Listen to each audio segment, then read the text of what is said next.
ipag-pray po natin si Kuya Rubin at Ate Pia. Sila po ay member ng Kalingap.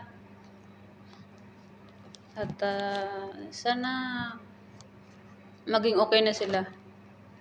Kasi nabangga yung sasakyan nila eh. Wasak talaga yung sa harap ng sasakyan nila.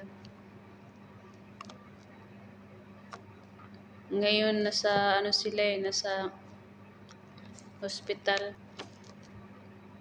Huwag niyo munang pansinin si Biancy. Pansinin muna natin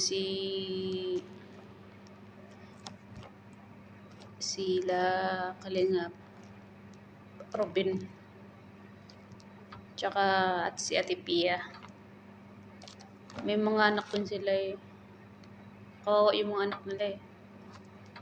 No? Pagaling kayo, Kuya Rubin, Ate Pia.